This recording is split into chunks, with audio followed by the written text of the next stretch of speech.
So what does real return actually mean? Real return is defined in traditional finance as the nominal return minus inflation. In this video, we're going to talk a little bit more about that. We're going to dive in and talk about what that actually means. So if you look at your statement and it's up, the question you have to ask is, am I actually gaining purchasing power? Real return is about maintaining your piece of the pie and keeping or gaining your purchasing power over time. So when you look at your statement, everything is measured in dollars, and the whole entire world that we live in, everything is measured in dollars. But is that the best way to measure it? That's the question we're going to try to answer. Really, the best way to look at how you're doing investment wise is what can your dollars buy? And that's what we're going to dive into. So you hear the term all the time, inflation. We're going to take it a step further and we're going to talk about debasement. Debasement is really the best way to think about inflation. The goal is that we want to grow or at least preserve our future buying power, what our assets can actually acquire for us. So the term used is nominal return. And that's basically when you look at your statement and this is how much I'm up or down for the year. But nominal is not the same as real. Real return means what can your money actually buy you? And the way that's traditionally defined is real return equals your nominal return minus the rate of inflation. So let's talk about how do we know what the actual rate of inflation is? If you pay attention to what the government tells you, it's anywhere between 2 and 3.5%. A couple years ago after COVID, it got as high as 7 or 8%. Maybe for a very short while, it hit 9%. But basically the way the government measures inflation is called CPI. CPI is Consumer Price Index, and that basically is telling you how much on a year-over-year basis a basket of goods is increasing in cost, but that's in dollars. So think about it from your investment portfolio perspective. Let's say you earn 8% in a given year. Inflation is running at 4%. Your real return would be 4%, or an increase of 4% in the stuff that you could purchase. But let's dig into that a little bit deeper. When you're thinking about your retirement nest egg and how you're going to support yourself during your retirement years, you shouldn't really just look at numbers on a paper. You should look at what can this pile of assets that I've accumulated over the years, what can it buy me? What kind of income, what can it provide for me? So one of the common mistakes that people make is when they get into retirement or a few years before retirement age, they get too conservative. And basically what that does is it pretty much guarantees that you're going to have negative real returns. If inflation picks up and you decide that you want to get real conservative with your portfolio and you go to more fixed income, then you might only be earning 4 or 5% a year and inflation is running hot at 5 or 6%. Again, what the government tells you that it is, you could actually be losing in purchasing power. So we have to guard against being too conservative. But on the flip side, obviously you don't want to lose money when you're getting ready to retire, or then you're going to run out of money, especially if you're having to withdraw money when the market is down. So in my opinion, a portfolio has to solve 3 problems. Number one, it has to preserve your purchasing power. And that's true no matter what stage you are. If you're a young investor, you need to have growth to grow that nest egg to keep up with purchasing power. If you're approaching retirement, you still have to worry about keeping up with the debasement of the dollar and the value of what things are going to cost in dollars. You really have to grow your portfolio, even if you want to be conservative. And then obviously after you reach retirement, a lot of people these days are retiring much earlier than in past. If you retire in your 50s or early 60s, you might have 30 years that you need to maintain and keep up with inflation and dollar debasement. So you basically have to have growth just to break even. So the second thing a portfolio has to do is it has to be able to survive a major market drawdown. In this video series, we're gonna get into some market history, and there are a couple times, namely 2000, 2001, and also 2008. If you would have retired right at those times and not done anything to protect your portfolio, you would have had a real rude awakening on what your plan had been, because the market was rough in both of those instances. So your portfolio, you have to have a way to protect against the downside. And then the third thing that a portfolio needs to do is it needs to create reliable income. And there are lots of different ways to do that. But obviously, you've saved this money over your lifetime. You need that money to be able to provide income to you to live the lifestyle that you desire. So, three things: you have to keep up with inflation, you have to protect against the downside, but you also have to generate income. So, if we take what the government tells us inflation is from the year 2000 to now, 2025, when I'm making this video, the government says that it's averaged about 2.5%. But if we actually pull back the curtain and look at how much the money supply has increased, we call that M2.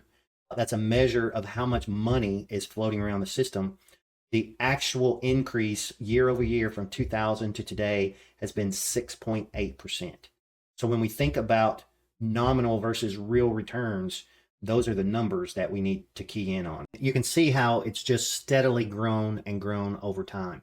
When we think about inflation, the government measures inflation by creating a basket of goods that the average person purchases in their day-to-day life, and they measure the price increase of that on a month-over-month basis. That basket of goods is determined by the government, and they can choose what they put in there. A better way to look at inflation is, am I keeping up with growing my piece of the pie as the total pie gets bigger? And the total pie is measured by M2. This is basically how much money is in the system. And you can see from this graph, it's steadily increased over the years. And when 2020 hit and COVID, they injected a ton of money into the system, and it's still just growing and growing. Another term you'll hear in the financial media is debt to GDP. Basically, the easiest way to think about this is debt is your credit card balance and GDP is your income. So the United States brings in or generates a certain amount of revenue income on a yearly basis. That's called GDP, gross domestic product. The debt that we have is like a credit card balance. The ratio of how much income we have versus how much debt is called the debt to GDP ratio. And you can see here in this graph, it's grown tremendously. There have been times in history where it got high. Most of the time it was due to war. But right now, our debt to GDP is about as high as it can get. And basically what that means is a lot of the money that we bring in is having to service this debt. And the interest expense is huge. So how do you take care of that if you basically are the entity who decides what your credit card limit is? Well, you just keep on putting more on the card and pushing it down the road. And that's basically what we do. We print money, which is basically creating more debt to pay off interest on previous debt, which just increases the amount of debt we're having add to our system going forward. What's the result of this? The result, which we're going to talk about, is the value of our dollar purchasing power continues to decline. So another interesting way to think about this is, how much do I have to work to actually buy something? And I put this graph together to illustrate this point. If you have a wage and you have a house, you can do a little math and you can say, how many hours do I have to work to be able to buy a house? Well, over time, if the value of the house increases, but the value of your wage increases, that should be pretty steady. If I have to work 2,000 hours to buy a house or car or whatever the asset is, over time, as long as those two items are increasing at roughly the same rate, give or take, that graph should be fairly flat. But as you can see here, it's increased substantially. And what this means is the assets have outpaced wages significantly over time. It takes a lot more work to actually purchase a home today than it did going back years and years. So you can see from this graph, in 1980, it took about 9,500 hours to buy a median house. But today it takes over 13,000 hours. That's a significant increase. One example I like to use to illustrate this concept is the concept of a measuring stick. So think about the game of baseball. Okay, we have records going back to before 1900. The distance from the pitcher's mound to home plate has been 60 feet 6 inches the entire time. Okay, football goes back to the early 1900s, maybe 1913. The distance from goal line to goal line, 100 yards. That has not changed. we measure it the same way. And that way we can look over history and compare and get close to an apples to apples. Obviously, there's been some rule changes through the years, but that measuring stick of the basics of the game haven't changed. So if we think about dollars, let's think about 1960 if you went to buy a house. Okay, that house was 3 bedrooms, 2 bathrooms, 2,000 square feet. It had a certain utility. Okay, that house cost a certain amount of labor. It cost a certain amount of effort, of energy for you to go out into the world, you to generate enough money that you could turn around and buy that house. Well, has that changed significantly today? Or a better way to think of it is the utility of that house the same today as it was then? Yeah, it's a place to live. It's a roof over your head. It's 3 bedrooms. It's 2 bathrooms. It really hasn't changed all that much. But if you look at the value of that house, how do we measure value? We measure value in dollars. The value of that house was maybe $10,000 in 1960. It might be $450,000 today. If I look at that and I say, wow, I have got a huge return over time because I've grown that $10,000 asset to a $450,000 asset, I'm rich. Is that really the best way to look at it? You still have a house. It had the same utility then as it has now. The difference is the measuring stick that we use to measure that value is the dollar, and that dollar has degraded a lot over time. Why has that happened? Back to our thought about the money supply. If there's more money in the system, does our piece of the pie keep up? So let's dive into that and look at it more closely. So let's use an example of a job that really hasn't changed that much over the years. The job that I chose to illustrate this is a teacher. Okay. A teacher basically did the same job in 1980 as they do today. They have the same education requirement. They have the same type of career as far as length. So let's look at some details of what that looks like financially.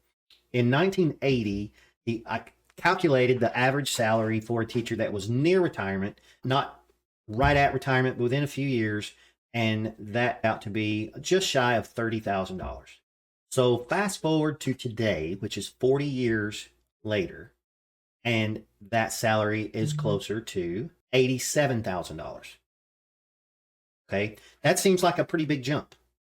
But let's do a little math. If we take that salary in 1980 and we divide it by the M2 money supply, that's basically answering the question, how big a piece of the pie is this salary to a teacher relative to the entire money supply? Okay, if we keep that ratio constant and fast forward to today, what do you think the amount of that salary should be for the teacher? Well, the number is actually $264,000. So what that basically means is the piece of the pie that teacher commands is much smaller today than it was in 1980. So again, this is illustrating that wages have not kept up, assets have inflated, but this is all due to the fact that we measure everything in dollars and our measurement stick is distorted compared to how it should be. Not to pick on teachers, this basically works with any profession that you look at. If you look at a plumber and an electrician, you look at what their average salary was in 1980 versus what their average salary is today. Basically, it's the same story. The piece of the pie that you would command if your salary had stayed the same ratio of the overall money in the system is nowhere close to where it should be. So what does this mean? This means that it is very difficult to keep up if your wage is not keeping up with the growth of the money supply. So who benefits from that type of system or scenario?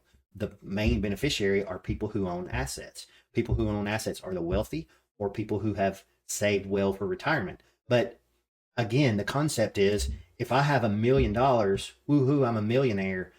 Big deal. 25 years ago, being a millionaire was a huge deal. You were considered wealthy. Today, does that $1 million buy you the same thing that it would 25 years ago?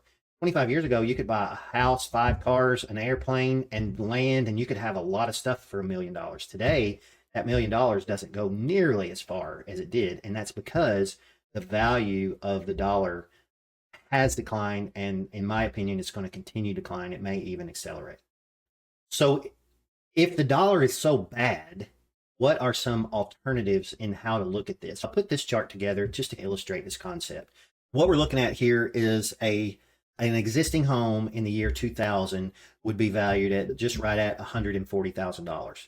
Okay. In 2020, that same home would be almost 300,000. And then today it's almost 410,000.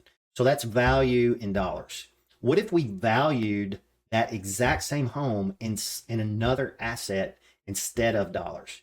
This is one of the things that I'm going to challenge you through this course of videos, is to think about value as actual purchasing power, real value in what you can actually buy. Okay. Not just how many dollars it says you have, but what that value of your dollars can actually purchase. So let's look at that same exact house. And I picked two assets here. One is gold, one is Bitcoin. Now, Bitcoin has not been around as long as gold, obviously. But if we see here, the M2 money supply was 4.8 trillion in 2000.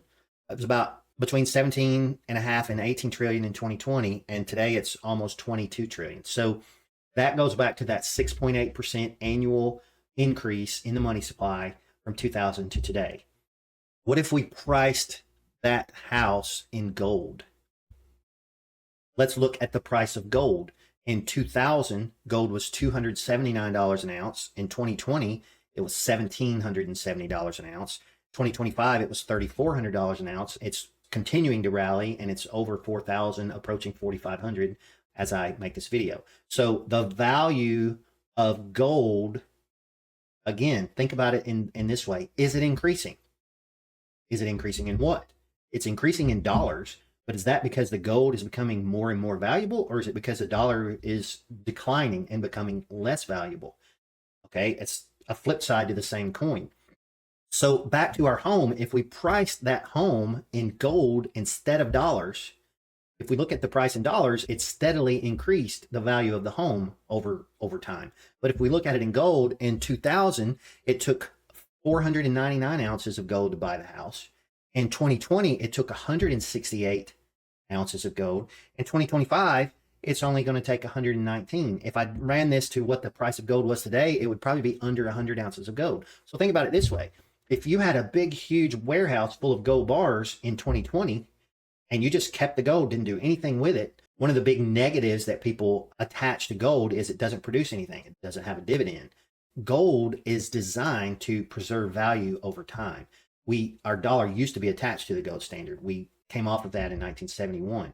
So if we think about gold as a store of value, would you have been better off to have gold or to have dollars? It's obvious. It's clearly obvious. If I would have had a big closet full of gold, it would have taken a lot less of the gold to buy the house in 2025 than it would have taken in 2020, because the value of my gold is becoming greater relative to what I can buy with it. Okay. Dollars is just the opposite. So Bitcoin, we're going to talk about Bitcoin in later videos and what it is, how it works. And if you watch the news, there's a lot of hype about Bitcoin, but it's a new asset that's very interesting when you understand how it works and what it's designed for. But if we look at the same thing with Bitcoin, Bitcoin was founded in the early stage, 2009, 2010. It was so inexpensive at the beginning that it really doesn't make a lot of sense to use those numbers. But just from 2020 until today, 5 years, we can look, and it would take 27 Bitcoin to buy that house versus 4 Bitcoin in 2025. And that's incredible. It's the same story as gold. But the question is, do you want to preserve all your purchasing power into the future, 10, 20, 30 years in dollars, when you know this problem is going to continue and it's going to get worse? You have to think in terms of real purchasing power. So real return is your actual nominal return minus inflation. If you believe the numbers the government gives you, they're going to tell you inflation is between 2 and 3% a year. That is not the truth of what's actually happening. There are assets in the world that are increasing rapidly against the dollar, not necessarily because the value of those assets is suddenly changing.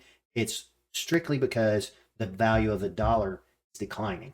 And so when you put together an investment plan, this is something that you have to think about. One other chart I wanted to show is if we think about the S&P 500 priced in something other than dollars. That's an interesting thought experiment.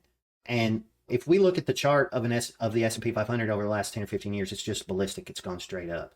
One of the interesting things is any country who has a very bad inflation problem over the years, Weimar Germany, Argentina, Venezuela, if you look at their stock market charts in their currency, they look exactly the same. They just go straight up to the moon. But everybody that owns that stuff gets absolutely obliterated from a real perspective. If I have stocks that are worth $10 today and they're worth 100,000 tomorrow, if that currency is worthless and nobody around the world wants it, I've lost. So we're not anywhere near that point. We're not in a hyperinflation position with the dollar yet. But is that a possibility in the future? It's definitely not non-zero. It's a very small probability that's going to happen because we're still the global world leader. But inflation is going to continue. It's going to get worse, in my opinion. You have to have a plan in how to deal with it. So if you think about the S&P 500 priced in something different than dollars, this is a chart of the S&P 500 in gold. And as you can see, going all the way back to 2010 or roughly 2015, it's really gone sideways. When you think about, are my investments doing well? If you get your statement and you look at 5 years ago versus today, it's going to be a lot bigger number. And that's a good thing. But you have to ask yourself, is that bigger number able to do more for me today than it did 5 years ago? And that's the part we're going to really dive into to make sure people understand. So in the next video, we're going to talk about two opposing problems that every single investor has. And we're going to continue this conversation about real return and inflation. We're going to talk about how you go about framing your portfolio to mitigate those risks and help solve those problems.